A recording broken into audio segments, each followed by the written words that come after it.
आज नया साल का शुभ दिवस है। आप सबको शुभ आशीर्वाद।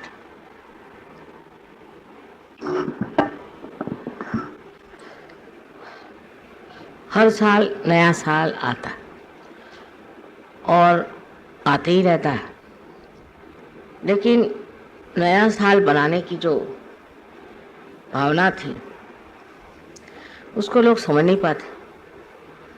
सिवाय इसके कि नए साल के दिन नए कपड़े पहनेंगे, खुशी मनाएंगे, कोई ऐसी बात नहीं सोचते कि ये नया साल आ रहा है, इसमें हमें कौन सी नई बात करनी। जैसा ढर्रा चल रहा है वही चल रहा है, और उसी ढर्रे के सहारे हर साल नया साल सबको मुबारक। सहयोग में हम लोग जब इतने सामूहिक हैं, ये सोचना चाहिए कि अब कौन सी नई बात सहयोग में करें।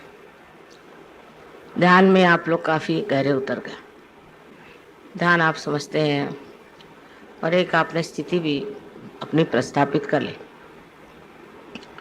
बट नए साल में कौन सी नई बात करनी चाहिए, इस ओर हमारा ध्यान जाना ज़रूरी है।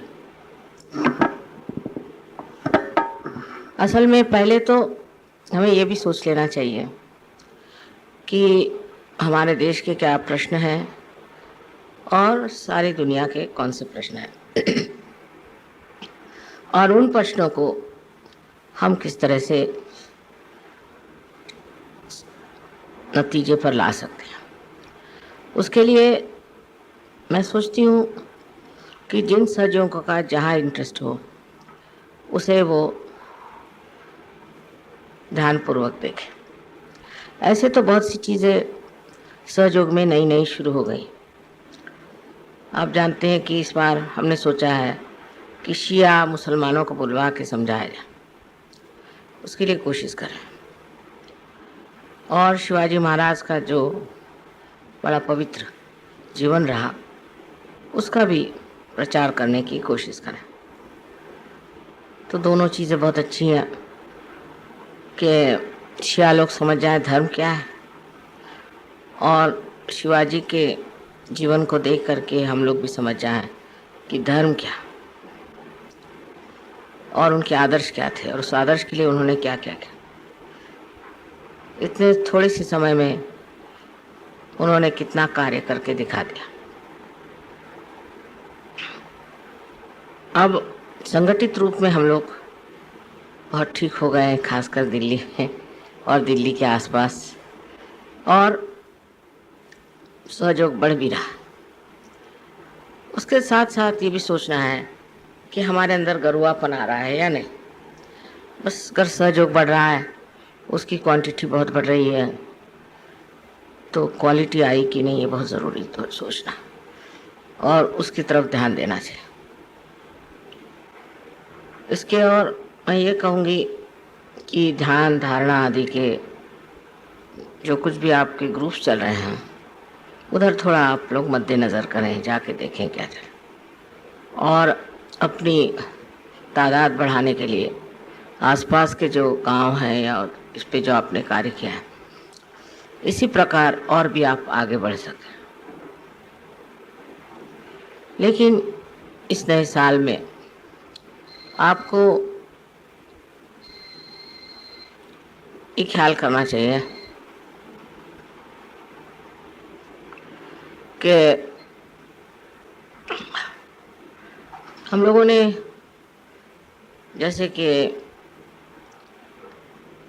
बहुत से प्रोजेक्ट्स निकाले जिससे हम लोगों के पास से फ्लैट्स आ गए, घर आ गए, और आश्रम भी बन रहा है, ये भी अच्छी बात है।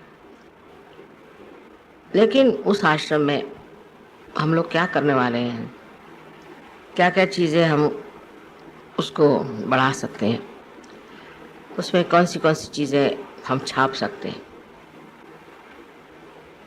जिससे कि हमारे बारे में लोग जानें। एक चीज़ मैं सोचती हूँ कि ये बहुत साल पहले हमने सोचा था कि एक न्यूज़पेपर ज़रूर सहयोग का चलना चाहिए। तो बम्बई में एक सहयोग का न्यूज़पेपर चल पड़ा, उन्होंने कुछ ऐसी गलतियां कर दी कि वो बंद करना पड़ा। लेकिन अब इतने तादाद में लोग हैं तो हम, जैसे आपका न्यूज़ लेटर आता है वहाँ से उसको ट्रांसलेट करते हैं, तो उसमें ज़्यादातर बाहर के बारे में आता है। इसी के तरह हिंदुस्तान के बारे में भी आप खबर लोगों को दे सकते हैं और कार्य कर सकते हैं। अब मैं सोचती हूँ 3 पैमानों पर खास ध्यान देना है, जिसका कि जागतिक प्रश्न आज है। उन तीनों चीज़ों पे आप अगर ध्यान दें तो पहली चीज़ मेरे समझ में आती है वो है शांति, कि हम अपने अंदर शांति प्रस्थापित करें और बाहर जो अशांति है उसका कारण ढूंढ के निकालें। वो क्यों अशांति है, किस वजह से सारे देश में गड़बड़ या दूसरे देशों में गड़बड़ है, इसकी जड़ें पहले पता लगानी चाहिए और उसमें हम किस तरह से कार्यान्वित हो सकते हैं। अब जैसे कि चेचिनिया का प्रश्न है, तो हमने रशियन से बात करी, तो उनकी बात वो कहते हैं कि हमारी तो कोई छापता ही नहीं, सब वन साइडेड मामला चल रहा है। तो उन्होंने जो बताया कि चेचिनिया में जो गड़बड़ है वो ये है कि हम अगर साम्राज्यवादी हैं और हम अगर डेमोक्रेटिक कंट्री है, तो इसमें दोनों में बड़ा फ़र्क है। डेमोक्रेटिक कंट्री में आप लोकशाही में, जो लोकशाही है उसमें आप किसी भी एक धर्म के ऊपर राज्य नहीं कर सकते, और वो धर्म की जो अपना अकेलापन लिए हुए एक्सक्लूसिव रिलीजन, जैसे ये तीनों धर्म जो हैं, बुद्ध का भी वही हाल है, बुद्ध भी वही और महावीर भी वही। तो ये और ये जो 3 धर्म हैं जो कि 5 इंजिल से आए, जिनको हम कह सकते हैं कि यहूदी, जूस, क्रिश्चियंस और मुसलमान, जो एक एक किताब को सिर्फ मानते हैं और एक ही इनकारनेशन को मानते हैं, और इसलिए वो एक्सक्लूसिव है, लेकिन वास्तविक में एक्सक्लूसिव नहीं। अब ये पॉइंट उनको लिखना चाहिए। वो क्या है कि ये सब धर्मों में समझ लीजिए, आप अगर मोसेस की बात लिखें तो उन्होंने इब्राहिम के बारे में कहा, फिर ईसा मसीह आए, उन्होंने मोसेस, इब्राहिम सबके बारे में कहा, फिर जब मोहम्मद साहब आए, इन्होंने तो सब तीनों के बारे में, यहाँ तक कि ईसा मसीह के माँ के बारे में लिखा। तो ये धर्म जो है एक्सक्लूसिव नहीं है, ये बनाए गए, इसीलिए झगड़ा होता है। और अगर उनसे अगर कोई कहे कि कोई विश्व धर्म बनाए तो वो इस बात को बिल्कुल नहीं पसंद करते, क्योंकि फिर वो लड़ेंगे कैसे। जो लड़ने की उनकी जो अभी इच्छा है, प्रवृत्ति है, उसे वो कैसे समाधान दे सकते हैं। इसलिए वो इस चीज़ को मानने को तैयार नहीं कि धर्म है उनका जो है एक्सक्लूसिव, और ये सारे एक्सक्लूसिव धर्म के ऊपर हम अगर चाहें कि डेमोक्रेसी में एक एक इधर यहूदी आ जाए, इधर वो आ जाए, उधर वो आ जाए, तो झगड़ा चलते ही रहे। इसलिए उनको विश्व धर्म में आना चाहिए। विश्व धर्म में आते ही ये भावनाएं टूट जाएंगी कि हम अलग हैं और वो तो अलग हैं। अब देखिए अब अगर आप देखें तो आज भी, इस वक्त भी हर जगह धर्म को लेकर के बड़े बड़े संग्राम हो रहे हैं। वो सब खत्म हो जाए, अगर ये हो जाए कि ये धर्म एक्सक्लूसिव है ही नहीं, आप लड़ क्यों रहे। एक अगर यहूदी है तो वो मानता है, फिर ईसा मसीह वाले लोग हैं वो मानते हैं कि सब लोग उसी एक एक प्रणाली से ही निकले। जब ये बात है, जब वो कोई सा भी धर्म एक्सक्लूसिव नहीं है, तो ये झगड़ा लेकर के और सारे दुनिया में जो आज क्रंदन चल रहा है वो उसको बंद करना चाहिए। तो उन्होंने यही कहा कि समझ लीजिए अभी चेचिनिया में ये मुसलमानों को हमने राज दे दिया। तो ये मुसलमान कौम अब प्रसिद्ध है कि एक एक आदमी 28 बच्चे तक पैदा करता है, और इन्होंने ऐसे बच्चे पैदा कर करके, और वो तो कहते हैं कि फैक्ट्री है वहाँ की औरतें, और अपने को मेजॉरिटी बना लिया। अब कल इनको अगर ये राज दे देंगे तो ये फिर यही करेंगे, और फिर आप उनको कैसे रोक सकते। तो इनके धर्म में जो है जो कुछ भी शक्ति है वो ये है कि हम बहुत बड़े तादाद में, तो ये बढ़ाना कोई मुश्किल है इनके लिए। और इस तरह से ये अगर बढ़ गए तो ये तो सारे रशिया को खा जाएंगे। तो ये रशियन क्यों नहीं होते, किसी एक धर्म को लेकर क्यों चलते? तो मुसलमानों का तो ये है कि अब जैसे हिंदुस्तानी है तो वो पहले मुसलमान है फिर हिंदुस्तानी, ये सारे देशों में है। पर अब यहाँ के मुसलमानों ने ऐसी चपत खाई पाकिस्तान में कि हर रोज़ 1818 से लेकर 20 लोग मारे जा रहे हैं जो हिंदुस्तानी। अब वो उनका इंटरव्यू आया था, शायद नहीं आपने देखा हो, वहाँ आया था तो उन्होंने ये कहा, न खुदा ही मिला न विसाले सनम, न यहाँ के रहे न वहाँ के। ऐसी बुरी हालत है। अब यहाँ के हिंदुस्तानी लोगों के खोपड़ी में आ रही बात कि हिंदुस्तान में जो लोग रुक गए वो बहुत समृद्ध हैं, वो सब ठीक हैं, उनकी कोई परेशानी। वहाँ तो सबको ये है कि कौन आदमी कल कट के ख़त्म हो जाएगा पता नहीं, ये दशा। और मारे जा रहे हैं पाकिस्तान में, क्योंकि वहाँ सिंधी और पंजाबी जो हैं वो नहीं चाहते लोग रहे। चाहे हिंदुस्तानी होने की वजह से उन्होंने अपना एक ग्रुप बना लिया और सब कराची के आसपास रहते हैं। अब कहते हैं हमें कराची दे दो, और क्योंकि हम मेजॉरिटी, अब कराची उनका एक ही पोर्ट है।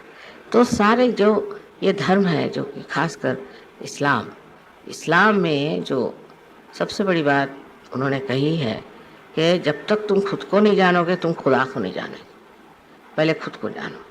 और जो दूसरी बात जिस पर इन्होंने आफत मचाई हुई है वो ये है कि ये निराकार को मानते हैं, साकार को मानते ही नहीं। जो निराकार को मानते हैं वो ज़मीनों के लिए क्यों लड़ रहे हैं? वो तो साकार जड़ चीज़ है।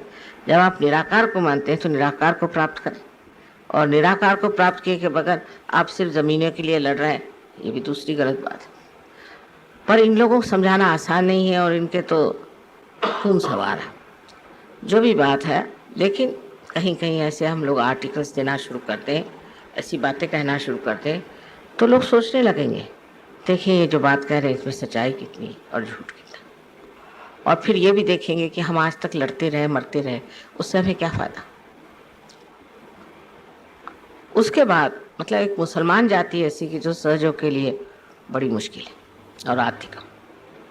हालांकि ऐसा नहीं कहना चाहिए क्योंकि मुसलमान काफ़ी जगह से आए हैं, सहयोग में हैं, अपने 15-20 सहयोगी सारे वर्ल्ड में आप कह सकते। लेकिन इस बार मेरा जब भाषण वहाँ हुआ रेडियो पर तो मैंने उनसे साफ साफ कह दी सारी बात। और जब मैंने सारी साफ बातें करी तो किसी ने कुछ मुझसे वो नहीं करी, क्योंकि वो लोग सब टेलीफोन से बात कर रहे थे। पर वहाँ के कुछ लेडीज़ ने फ़ोन किया कि हमें तो ठंडा ठंडा आ रहा है माता जी की बात सुनकर, और बहुत से लोग पार। तो ये भी एक सोच रहे हैं कि एक तरीका ज़रिया है जिससे जो लोग बाहर गए हो, जैसे ईरानी ने से, अब वो लोग सब वहाँ बसे हुए हैं अमेरिका में, उनको हम पकड़ सकते हैं। इस प्रकार हर जगह मुसलमान जहाँ जहाँ गए हैं, एक तो उत्पाती बहुत है, झगड़े करते हैं, और दूसरे ये कि ऐसी ऐसी बातें सोचते हैं जैसे कि अफ्रीका में उन्होंने अब सब अपना गुट बना लिया है। और अभी एक आदमी जिसने कि एक बड़ा भारी एक गैंग बनाया था और वो चाह रहे थे कि वहाँ का जो वर्ल्ड ट्रेड वो है उसको उड़ा दें, उसमें वो पकड़ा गया, उसको 18 साल की सज़ा। तो ये लोग जहाँ भी रहते हैं उत्पाती है, समझते नहीं। समझाने की ज़रूरत है कि जब आप निराकार में विश्वास करते हैं तो आप ज़मीन के पीछे में क्यों लड़ रहे हैं। और दूसरी बेवकूफ़ी की बात इनकी ऐसी भी कि जब आप मर जाएंगे और जब आप गाड़े जाएंगे तो जब क़याम आएगा, जब रिजरेक्शन का टाइम आएगा, तो उस वक्त में आपके शरीर निकल आएंगे और उनको रिजरेक्शन होगा। अब बताइए 500 साल बाद कौन सा शरीर का हिस्सा निकलेगा और किसको ये होने वाला है। इस प्रकार आप सोचिए कि काफ़ी अजीब चीज़ है, पर इसको किसी तरह से लिख करके और ये करके हम लोगों को चाहिए कि कुछ न्यूज़पेपर में ये लिखा जाए और उनको बताया जाए कि बेवकूफ़ी की बातें करते हैं और इस बेवकूफ़ी में फंसे। और सबसे बड़ी तो बात है कि मोहम्मद साहब ने कुरान नहीं लिखी। 40 साल बाद मोहम्मद साहब की कुरान लिखी गई। ईसा मसीह ने कभी कोई बाइबल नहीं लिखी और न ही मोसेस ने कुछ लिखा। इस प्रकार ये भी बात है कि उसकी ऑथेंटिसिटी क्या है जिसके लिए आप लोग लड़ रहे हैं। अब ये अगर इस तरह से चलते रहे तो नर्क में जाएंगे और कोई इलाज तो मुझे दिखाई देगा। कि बेवकूफ़ी की भी कोई हद होती है और ऐसी बेवकूफ़ी की बातें करके और इनका कोई कल्याण नहीं हो सकता। अब अगर इनमें से मुसलमानों में से कोई ढूंढो तो बहुत मुश्किल है। हो सकता है एक आध दो निकल आए और आदमी इतनी हिम्मत कर ले कि ये बातें कहे और समझाए, पर ये लोग सब डरते हैं कि वो मारे जाएंगे और उनको ख़त्म कर देंगे। पर ऐसा होगा नहीं, क्योंकि अगर सहज में आए तो कोई किसी को मार नहीं सकता। उतनी हिम्मत कोई अगर करे तो इन लोगों को समझा सकते हैं। और ये जो सबसे बड़ी चीज़ है कि हमारी शांति खत्म हुई है, ये धर्म की वजह से। ये जो अधर्मी धर्म है उसकी वजह से हमारे अंदर शांति नहीं। अगर एक चीज़ यही खत्म हो जाए तो युद्ध का, मैं कहती हूँ कि एटलीस्ट 75% प्रॉब्लम सॉल्व हो जाए। अब दूसरी बात यह है कि अशांति कहाँ से आती है, क्योंकि अगर उस पैमाने पर देखा जाए कि बड़े बड़े देशों में लड़ाई हो रहा है, झगड़े हो रहे हैं, तो ये दूसरी बात है।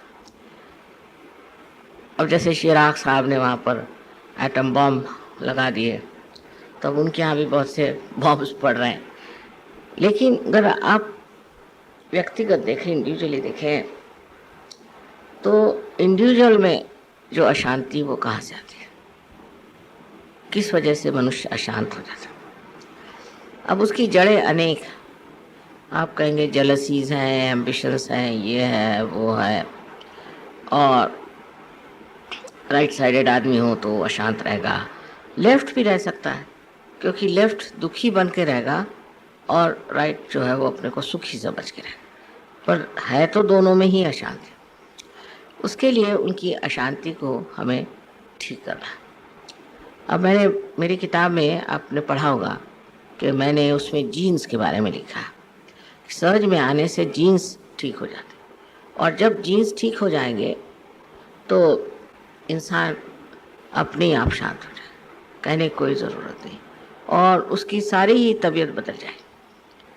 तो उसमें मैंने काफ़ी एक्सप्लेन करके बताया है फॉस्फोरस पे, कि फॉस्फोरस जो जीन्स में होते हैं, तो जब आदमी ड्राई हो जाता है तो फॉस्फोरस एक्सप्लोड करता है, वो तो आप जानते हैं एक्सप्लोड करता है। तो अभी गर्ली कर कह रहे थे कि माँ ये तो पॉइंट किसी ने आज तक कहा ही नहीं। एक साहब को फॉस्फोरस पे 3 बार 3 लोगों को नोबेल प्राइज़ मिला, पर ये जो बात आपने कही ये किसी ने आज तक कही नहीं।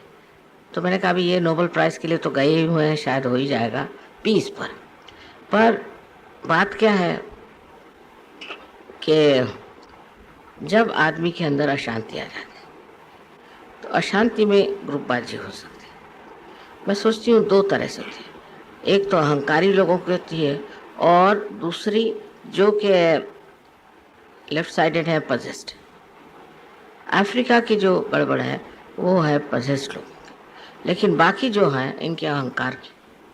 तो अगर अहंकार और पोजीशन दोनों को अगर हम लोग नष्ट कर दें तो हम शांत हो जाए, और उस शांति के माध्यम से हम स्वयं ही दूसरों को शांति दे सकते।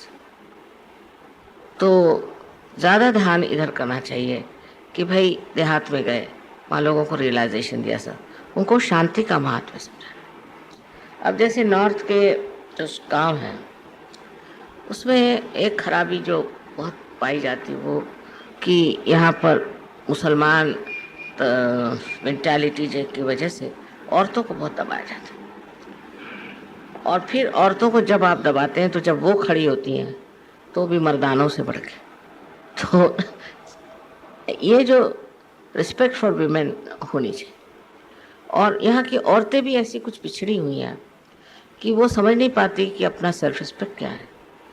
अब सहयोग में मैं देखती हूँ हमारे यहाँ औरतें बड़ी कमज़ोर हैं, हालांकि मैं एक औरत हूँ। ध्यान नहीं करना, मतलब बैक बाइटिंग, झगड़ा लगाना, अभी ये धंधे चलते रहते, और सबसे बड़े तो डोमिनेशन। अब ये चीज़ें जो इन औरतों में आ गई हैं उससे अपनी शक्तिहीन हो जाती है, क्योंकि औरतों से शक्ति आती है, पोटेंशियल तो वो, और जब वो इस तरह से बिहेव करने लग जाती हैं तो सारे ही समाज की जो शक्ति है ख़त्म हो जाती है। तो सबसे बड़ी बात यह है कि अपनी औरतों में शांति प्रस्तापित करना चाहिए, और उसके लिए हस्बैंड में भी शांति होनी चाहिए। वो अगर शांत हो और वाइफ की रिस्पेक्ट करे तो मेरे ख्याल से बच्चों में भी शांति आ जाएगी, घर में भी शांति आ जाएगी। अब यहाँ पर जो एक तरह का एग्रेशन है पुरुषों का, वो वहाँ तक कभी सीमित रहेगा ही नहीं, वो वापस लौट करके आदमियों पे आए। तो जो कंपेनियनशिप होती है, जो आपस में प्यार से बात करना, आपस में अच्छे से बात करना, सबके सामने किस तरह से बिहेव करना चाहिए, और वैसे भी इस चीज़ पे हम लोगों को ध्यान देना चाहिए। जैसे बहुत से लोगों को मैंने देखा है कि उनकी बीवियाँ किस काम की नहीं, सर्च के लिए खोपड़ी बिठा दें, खोपड़ी पे बैठ जाएंगे। बहुतों के हस्बैंड ऐसे कि वो अपने बीवियों को परवाह नहीं करते और उनको मारते पीटते रहे। अब भी सहयोग में ऐसे केसेस, इससे बड़ा दुख होता है मुझे कि अब भी अगर मियाँ और बीवी में कंपेनियनशिप नहीं आता है तो ये कोई सीरियस बात है, मेरे लिए बड़ी सीरियस बात है कि कंप्लीट कंपेनियनशिप। क्योंकि अब आप सहयोगी हो गए, वाइफ भी आपकी सहयोगी है, और जब दोनों आदमी एक ही इसमें बैठे हुए हैं तब उनमें आपस में झगड़ा कैसे होना ही नहीं चाहिए, क्योंकि ये बड़ी डेंजरस चीज़ है। जब आप सहयोग में आए हैं और आपस में लड़ रहे हैं तो सबसे तो बड़े कि आपसे डेटी सब नाराज हो जाए और किस आफत में फंसेंगे वो कहने। ये बड़े ध्यान देने की बात है। समझ लीजिए एक औरत है और एक आदमी ऐसा है कि वो ज़बरदस्ती उसे परेशान करता, बेकार, ये नहीं अच्छा, वो नहीं अच्छा, ऐसा नहीं वैसा। तो एक दिन ऐसा आ जाएगा कि उस आदमी की सारी डेटीज उससे नाराज हो जाए। लक्ष्मी का प्रॉब्लम, लक्ष्मी का नहीं हुआ तो हार्ट का प्रॉब्लम। सबसे तो बढ़ के लेफ्ट नाभि जब पकड़ जाती है तो और तरह की बीमारियां हो सकती। अब लेफ्ट नाभि पर बहुत ही ज़्यादा मैंने काम किया है और मैं देखती हूँ कि लेफ्ट नाभि जो है वो बड़ी मुश्किल से ठीक होती है, क्योंकि इंट्रोस्पेक्शन नहीं, सोचते नहीं कि लेफ्ट नाभि हमारी क्यों पकड़ रही है। फिर समझ लो वाइफ है, वो ज़बरदस्त है और सुनने को तैयार नहीं और अपना ही चलाती, जो भी है अपमान करती। उनसे बैठ के बात करो, आपस में रिकॉर्ड होना चाहिए, बातचीत होनी चाहिए। अब लोग सहयोग में आते हैं तो देखा जाता है कि चले सहयोग के पीछे, कभी मियाँ बीवी की बातचीत नहीं, बच्चों से बातचीत नहीं। ये तो ऐसे ही हुआ जैसे कि इंग्लैंड अमेरिका में लोग हॉलीडे में जाते हैं। सहयोग के लिए टाइम देना चाहिए, उसके लिए मेहनत करनी चाहिए, पर कंपेनियनशिप में दोनों मिलके, बच्चों को भी इसमें लाइए, वाइफ को भी लाइए, सबको ला करके। अगर आप चाहें कि आप तो सहयोग का कार्य करते रहे और वाइफ अपने घर में बैठी रहे, जाते साथ तो वो बिगड़ पड़ेगी। तो कोशिश ये करनी चाहिए कि पूरी कंपेनियनशिप हो, वाइफ से डिस्कस करें, उससे बताएं कि ये प्लान है, कैसे करें, क्या करें। उनका भी उत्थान होना चाहिए, उनकी भी इंटेलेक्चुअल लेवल बढ़नी चाहिए, उनकी भी सूझबूझ बढ़नी चाहिए। सो ये जो मुसलमानों के असर से यहाँ पर मैंने देखा है कि अब उल्टा हो रहा है। पहले तो मैं देखती थी कि औरतें बहुत दब्बू थी, अब वो औरतें आदमियों को दबोच रही। तो ये जो एक्शन रिएक्शन है, इसको सहयोग में एकदम ख़त्म कर देना चाहिए। और उसका इलाज ये है कि पहले अपने जीवनी में, अपने वैवाहिक जीवन में ये ठीक करें। अब जब आप शांत हो जाएंगे तो आपके बच्चे भी शांत हो जाएं। ये सारी जितनी भी बीमारियां हैं जो अशांति की, जिसमें आप बड़े बड़े युद्धों में देखते हैं, ये आती कहाँ से? ये मनुष्य से आती, कोई आकाश से नहीं आती, कोई आपके पेड़ों से नहीं आती। ये जो जड़ इसकी जो है मनुष्य है। और अगर मनुष्य ही इस चीज़ में शांति में रम जाए और उसमें वो पनप जाए और उसके लिए वो बड़ी गौरवशाली चीज़ समझे कि मैं बहुत शांत चित्त, कम से कम अपने सामाजिक ढर्रा ठीक हो जाए। जो सामाजिक ढर्रा है उसको ठीक करने का भी कार्य सहयोगियों को करना है। पर जो आपस में लड़ते रहते हैं वो क्या जा करके सामाजिक ढर्रा करें। बहुत बार ऐसी शिकायत आती कि माँ वो साहब तो बहुत अच्छे, उनकी बीवी बड़ी ज़बरदस्त, फिर कहीं आता उनकी बीवी अच्छी तो साहब बड़ी ज़बरदस्त। इस प्रकार बहुत बार रिपोर्ट्स आते हैं। तो हम लोगों के पास तो अपनी एक सभ्यता है, अपना एक तौर तरीका है, उस सभ्यता से वंचित होकर के और हम गलत काम कर रहे हैं।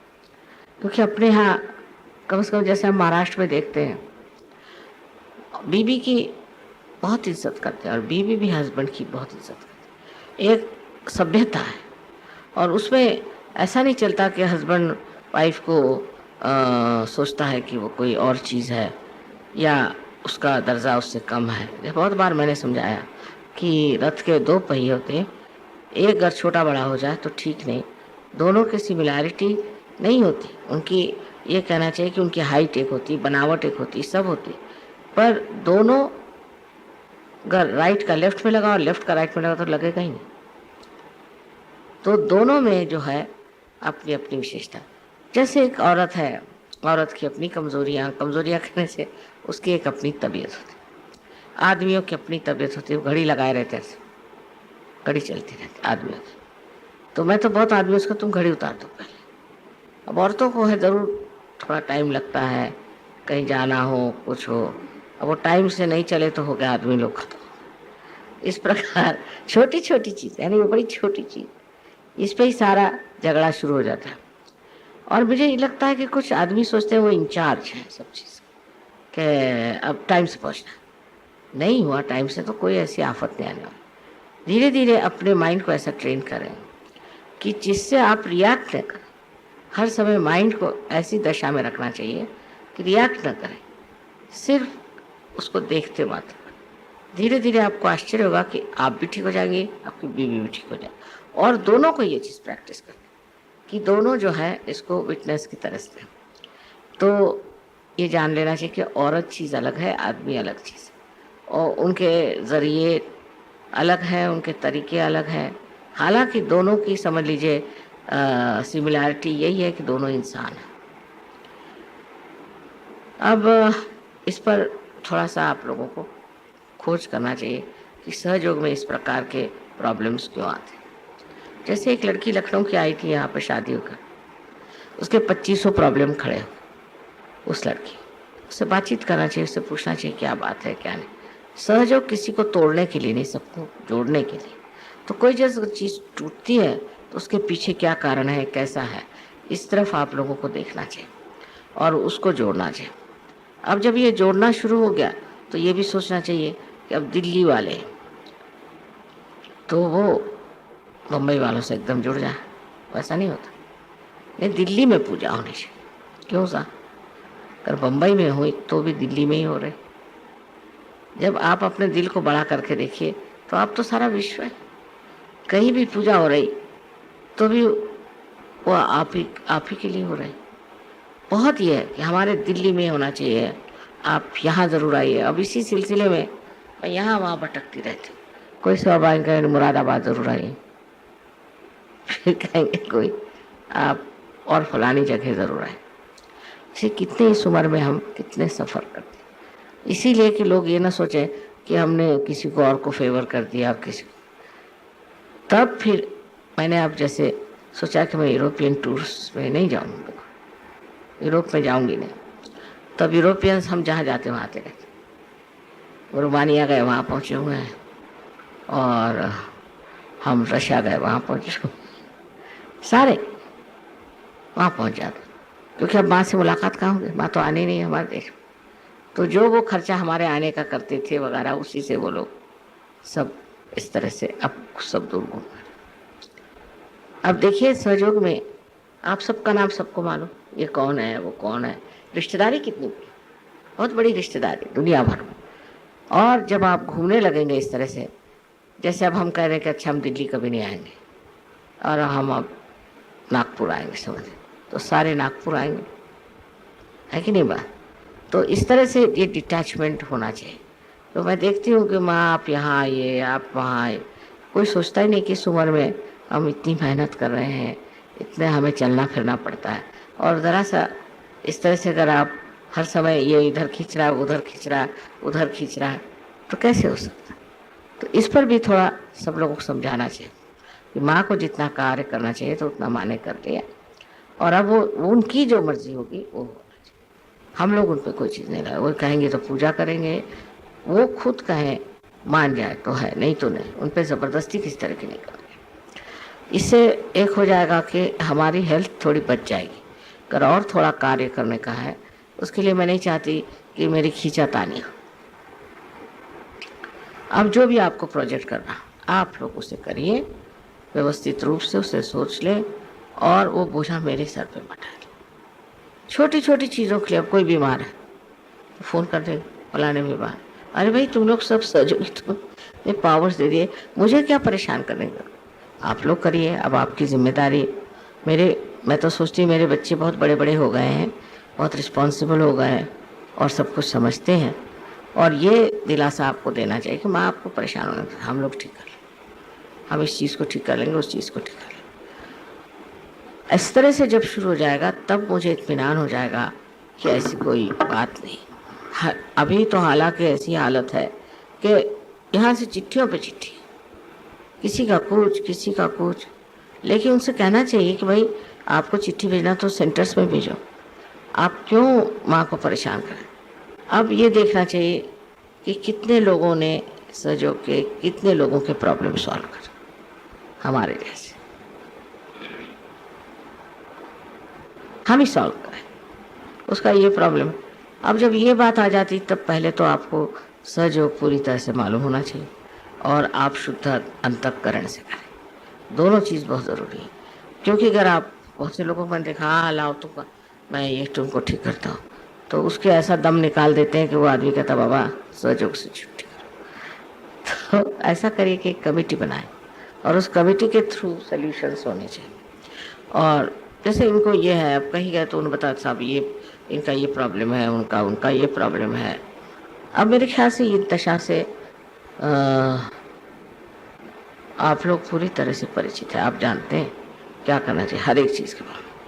और अगर बन पड़ा तो मैं किताब इस पर भी लिखना चाहती हूँ कि किसी को कोई प्रॉब्लम हो तो उसको कैसे सॉल्यूशन देना है। पर आप लोग खुद ही इसको लिख सकते हैं, आप खुद ही इसको बता सकते हैं। अब उससे क्या हो जाएगा कि जो ये बोझा जो मेरे ऊपर है ये आप लोगों पे आ जाएगा और उससे आप पनपेंगे, उससे आप बढ़ेंगे। और ये नया साल, जिस दिन आप सोच रहे हैं अगले नए साल और कोई नई चीज़,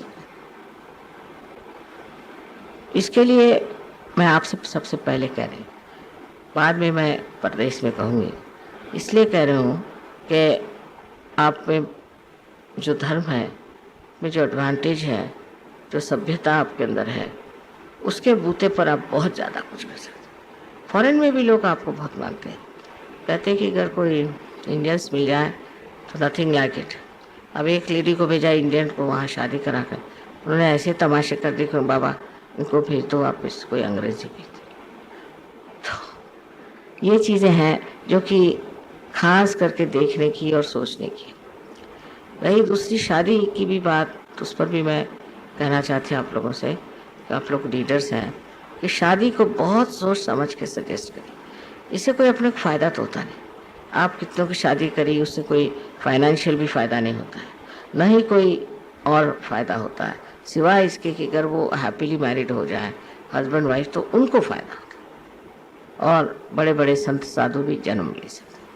पर वो लोग ये सोचते हैं कि हमें ओब्लाइज करें अगर शादी कर रहे हैं, तो एटीट्यूड ही है कि वो बड़े हमें ओब्लाइज कर रहे हैं कि उन्होंने शादी कर ली, उसका हमें क्या एडवांटेज है। तो जब आप लोग रेकमेंड करिए तो उसको बता दें कि इसमें माँ का कोई एडवांटेज नहीं, सहयोग में कोई एडवांटेज नहीं, सिवाय इसके कि आपकी शादी हम करा रहे हैं, ये आपका एडवांटेज है। उसके बाद बहुत छानबीन के बाद ही शादियाँ करानी चाहिए, क्योंकि एकदम से कहीं शादी हो जाती है पर बहुत प्रॉब्लम्स। ये सब देखते हुए कि अब लोग ठीक हो रहे हैं, मैरिजेस ठीक हो रहे हैं, मुझे बच्चों की तरफ भी ध्यान देना है। अब जो पहली चीज़ मैंने कही कि सबकी शांति रहनी चाहिए, दूसरी मैंने चीज़ की कि सामाजिक औरतों का मान और औरतों को संभालना, और जो समाज की जो दूरी है, जो समाज का जो आधार है वो औरतों को समाज संभालना पड़ता है। उसके लिए पुरुषों की इतनी ज़रूरत नहीं, पुरुषों का काम है कि अपना इकोनॉमिक्स पॉलिटिक्स करते रहे, पर औरतों को समाज तो वो सैक्रिफाइसिंग होना चाहिए, समझदार होनी चाहिए और सूदने होनी चाहिए, तब ये समाज अपना ठीक रहेगा। अब बहुत सी औरतें हैं भी जनरस नहीं है, कभी सहयोग के बारे में खास जानती नहीं, और जो जानती है वो अपने पता नहीं क्या समझती, तो उनमें बैलेंस लाना, उनको बिठा के समझाना, ये बहुत ही ज़रूरी काम है। दिखने में लगता है कि ऐसी कोई बात नहीं, लेकिन मैं सोचती हूँ कि ये बड़ी अहम बात है, बहुत इम्पोर्टेंट बात है कि जो हमारे यहाँ की स्त्री है उसको पता होना चाहिए वो क्या है, किस लिए इस दुनिया में आई, उसका क्या कार्य है। वो है समाज बनाने वाली, और उसको समाज बनाने में कहाँ तक आप मदद कर रहे हैं या समझ रहे हैं। इस तरह से एक ध्यान इधर हो जाए तो दूसरा मतलब ये कि औरतों की तरफ ध्यान देना चाहिए, बहुत ज़रूरी है। तीसरी जो चीज़ मैंने बताई है वो है कि बच्चों के बारे में। अब बच्चों के बारे में भी हमारे जो ख्यालात हैं, जो कुछ भी है, उसको समझना चाहिए। बच्चों से बातचीत करनी चाहिए, पूछताछ करनी चाहिए। इंग्लैंड में एक किताब उन्होंने छापी जिसमें उन्होंने बच्चे सबके बारे में क्या कहते हैं वो लिखा। वो जब छापी और जिस दिन पब्लिश हुई दूसरे दिन सारी की सारी बिकी। और अब भी यह हाल है कि आपको किताब मिलना मुश्किल, क्योंकि इतनी मज़ेदार है बच्चों की चीज़ और सब लोग पढ़ना चाहते हैं। बच्चे क्या कह रहे हैं, बच्चों का क्या है, बहुत ही प्यारी प्यारी बातें उसमें बच्चों ने बताई। यहाँ तक कि उस ज़माने में जो प्राइम मिनिस्टर थे वो और मिनिस्टर्स थे उनके बारे में। उससे दो चीज़ हो जाएगी कि एक तो समाज में बच्चों की कोई अपनी कहना चाहिए शक्ति हो जाए। बच्चे जो कह रहे हैं उनमें क्या इनोसेंस है, उसके थ्रू ये क्या कह रहे हैं, ये सारे समाज को मालूम है। तब समाज से आदान प्रदान होता है। बच्चे देखते हैं कि हमने जो कही बात मानी गई, फिर जो बड़े हैं वो सोचते हैं कि ये बच्चों ने बात कही, इसको कैसे हमें अटेंड करना चाहिए। सो वो आदान प्रदान शुरू करना चाहिए। उसमें बच्चों में रूडनेस नहीं आनी चाहिए, न ही उनमें कोई अहंकार होना चाहिए, पर अपनी बात कहने की क्षमता उनमें आ जानी चाहिए। उस बात को भी आप ध्यान देकर, और ऐसी प्यारी प्यारी बातें बच्चे करते हैं कि मुझे तो बड़ा मज़ा आता है। मुझे अगर 100 बच्चे दे दीजिए तो मुझे फिर कोई चीज़ की जरूरत। इसी उनकी जो समझ है वो बड़ी गहरी और बड़ी संवेदनशील, छोटी छोटी चीज़ों को देखते हैं और छोटी छोटी चीज़ों को इतने प्यार से बताते हैं कि जैसे कि कोई सारी डिवाइन नॉलेज और डिवाइन जो कुछ एक्टिविटी है उसमें बिल्कुल समाये हो। छोटी छोटी बातें, अब जैसे यहाँ ये रखा, कभी कोई बच्चा होगा तो वो आकर के इसको ऑर्गेनाइज करते हैं। ऐसे नहीं, माँ के लिए ये चीज़ पहले रखनी चाहिए, वो चीज़ बाद में रखनी चाहिए, ला के रख दी एक जैसे, ऐसे थोड़ी रखते हैं। वो लोग वाइब्रेशन से सारी बात करते हैं। मैं देखा अधिकतर बच्चे वाइब्रेशंस में बात करते, और फिर वो बड़ों को भी बहुत ठीक करते हैं। कहीं से एक साहब आए तो वो बैठ गए, बैठते बैठते ऐसे हाथ कर दिए, तो दो बच्चों ने उनके कहा कि ये आप ऐसे पीछे हाथ कर टेप करके बैठे, आप सीधे बैठिए इस तरह से। तो वो ज़रा नाराज़ हो गए, तुमसे क्या मतलब, पहले ऐसे मत बैठे। तो उनका क्या बात, तो आपको माँ के वाइब्रेशंस कैसे मिलेंगे, ये तो सारे आपको ज़मीन के वाइब्रेशंस मिले। तो हैरान हो गए कि ये बच्चों अच्छे आपको छोटे छोटे 3-4 साल के बच्चे, ऐसे अनेक चीज़ें उनकी हैं जो मुझे मालूम है। और मुझे बड़ा मज़ा आता है जिस तरह से बच्चे बहुत सारी बातें कह डालते हैं और समझाते हैं, और मेरा भी बड़ा ख्याल रखते हैं। तो बच्चों से सीखना। तो तीसरा यह है कि बच्चों से सीखना, बच्चों से रिपोर्ट रखना, उनसे बात करना। फिर जब बड़े हो जाते हैं तब वो हम ही जैसे हो जाते हैं, लेकिन जो संवेदनशीलता है वो बचपन में होती है।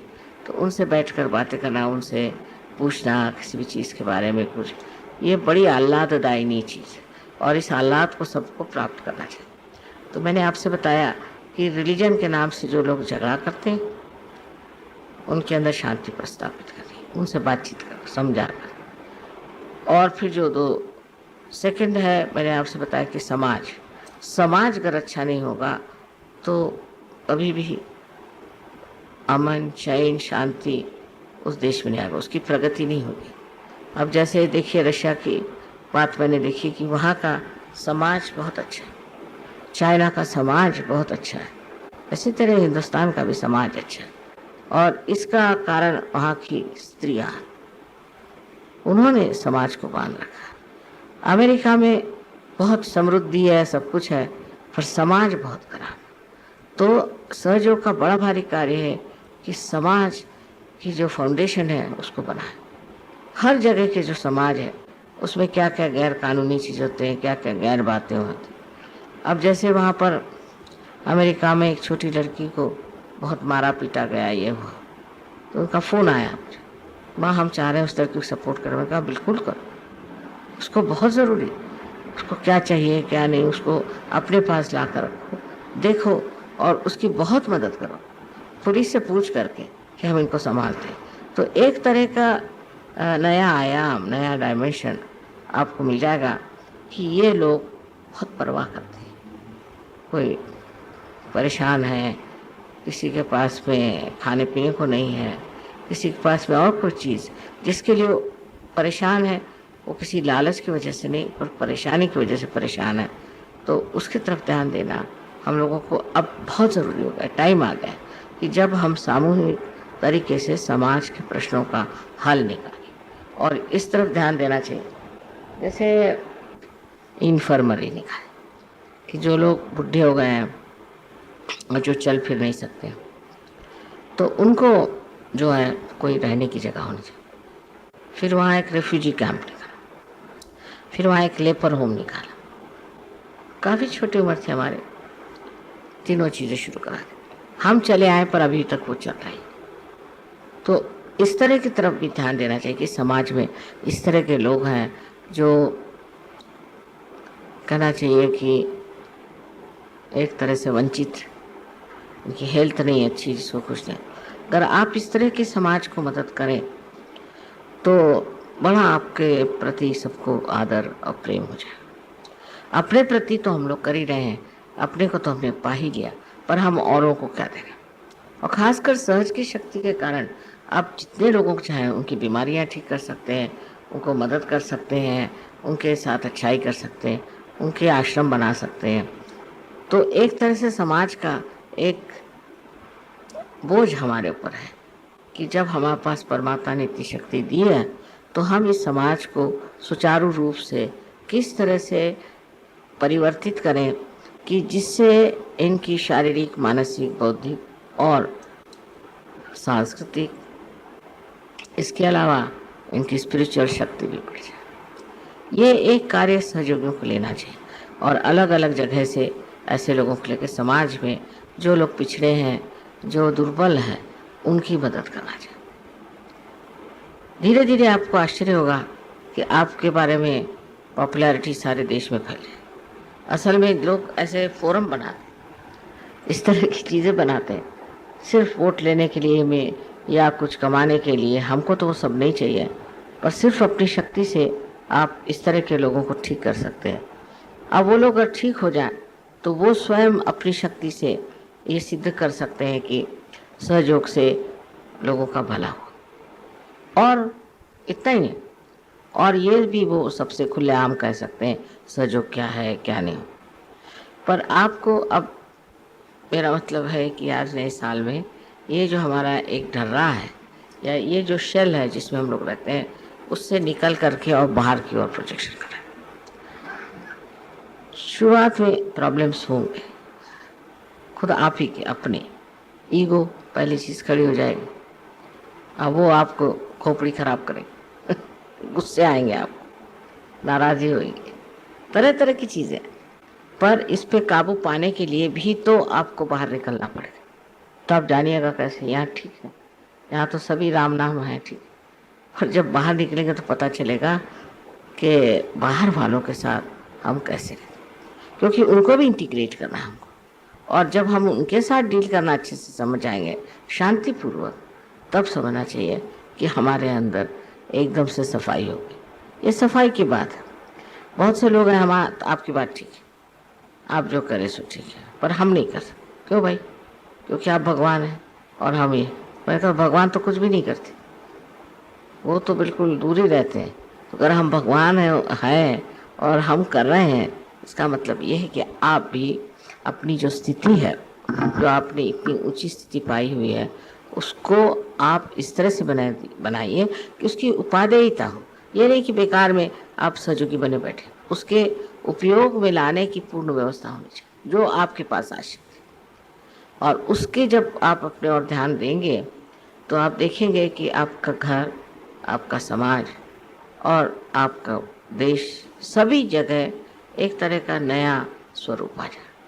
अभी भी सहयोगी देखिए तो हैं बड़े अच्छे, उनके मुंह पर तेज है, आंखें चमक रही हैं, वाइब्रेशंस आ रहे हैं, ये तो कोई भी रियलाइज सोल के हो सकता। पर आप में एक और चीज़ है, इसकी उपादेयता है, इसका यूज़ आप दूसरों पर कर सकते, सामूहिकता।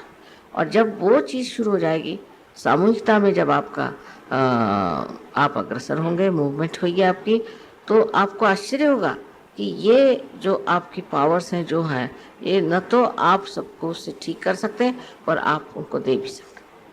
पर ये आज तक हम लोगों ने, जैसे है ना कि सब लोग एक्सक्लूसिव बहुत है इस मामले, सहयोग माने सहयोग, और किसी से काय को बात करें। तो किसी भी पैमाने पर ये बात हो रही हो उसमें ध्यान देना चाहिए, और उधर बातचीत करने में कोई हर्ज नहीं, और नहीं इसमें कोई हर्ज है कि आप उन लोगों को सहयोग में खींचें, और जो नहीं है सहयोग में कोई हर्ज नहीं, पर उनके लिए तसल्ली और उनके लिए शांति देना ज़रूरी है। तो इस 3 पैमाने पर आप लोगों को काम करना है कि हम कैसे कर सकते। अब जैसे आप लोगों ने बैठ करके अभी मकान के लिए ठीक कर दिया, ज़मीन ठीक कर दी, बड़ी भारी बात। उससे बड़ी बात मैं कह रही हूँ वो ये कि हम लोगों की जो दुनिया भर में रेपुटेशन है उसमें आना चाहिए कि ये गरीबों की मदद करते हैं, औरतों की मदद करते हैं, ये डाउन ट्रॉडन लोगों की मदद करते हैं, बीमारों की मदद करती है। मिशनरी झील से नहीं, पर यह कि अंदर से इनको महसूस होता है और ये करते हैं। इससे सहयोग के लिए 4 चांद लगता है, और ये हम लोगों को करना चाहिए, इसकी मेहनत करनी चाहिए, कोई मुश्किल चीज़ नहीं। तो ये नया साल में जो मैंने कहा, इसको ट्रांसलेट करके भी आपको भेजना पड़ेगा, क्योंकि वो लोग तो सुनना चाहेंगे कि कैसे क्या। एक तरह से हमारे इंट्रोस्पेक्शन को बढ़ाना चाहिए, और जब वो बढ़ने लगेगा तो आप उस पॉइंट पर पहुंच जाएंगे जहां बिल्कुल निर्विचारिता आ जाएगी। और जैसे निर्विचारिता आ जाएगी, आपको चाहिए कि उसको किसी तरह से आगे बढ़ाते रहें। निर्विचारिता में जो आप कार्य कर सकेंगे और कभी नहीं कर सकते। तो इसलिए अपनी तरफ ध्यान दे करके, अपनी ओर ध्यान दे करके अपने को निर्विचार होने का प्रयत्न करना। ध्यान में निर्विचारिता लानी चाहिए। उस निर्विचारिता में आप अपने माइंड से ऊपर चले गए, और सारी जो कोई कॉस्मिक शक्तियाँ वो आपको मदद करेंगी, और आपको जो मन होगा वो सब हो सकता। पर ये सब करते वक्त आपको निर्विचार होना चाहिए, ये बहुत ज़रूरी बात है। और नहीं तो ये आधा इधर आधा उधर इस तरह से चलेगा। बहरहाल अब तो ये ज़रूर कहना चाहिए कि बहुत अच्छे हम लोग सब व्यवस्थित रूप से संगठित हो गए हैं। पर इसकी उपादेयता, ये जो हमने किया, जो हम रियलाइज सोल्स हो गए, तो क्या वो किस लिए किया? क्या बुद्ध के जैसे मरने के लिए किया, या महावीर के जैसे कपड़े उतारने में किया? किस चीज़ में इसका उपयोग किया हमने, कहाँ कर सकते? और मैंने देखा है लोगों को वाइब्रेशंस का उपयोग बहुत करते हैं, कहीं जाए कोई प्रॉब्लम हो तो वाइब्रेशंस करना शुरू। पर ये तो अपने लिए हम करते हैं, अपनी उपादेयता के लिए, या ज़्यादा सहयोग के लिए। पर जो नॉन सहयोगीज हैं उनके लिए भी इसको इस्तेमाल करना चाहिए, और कोई कठिन बात नहीं। तो आपके अंदर ये शक्ति है, चाहे जिसको देना चाहे आप दे सकते हैं। तो तब जब ये परोपकारी होने की जो प्रवृत्ति आपके अंदर जागरूक हो गई, तो कोई भी प्रश्न नहीं रह जाएगा। अब यही कहना है कि अपने जो भी कहा बैठ के लिख लीजिए, और उसका सिलसिला बना लीजिए, और सोचिए कि इस पर क्या कर सकते क्या नहीं कर सकते। धन्यवाद।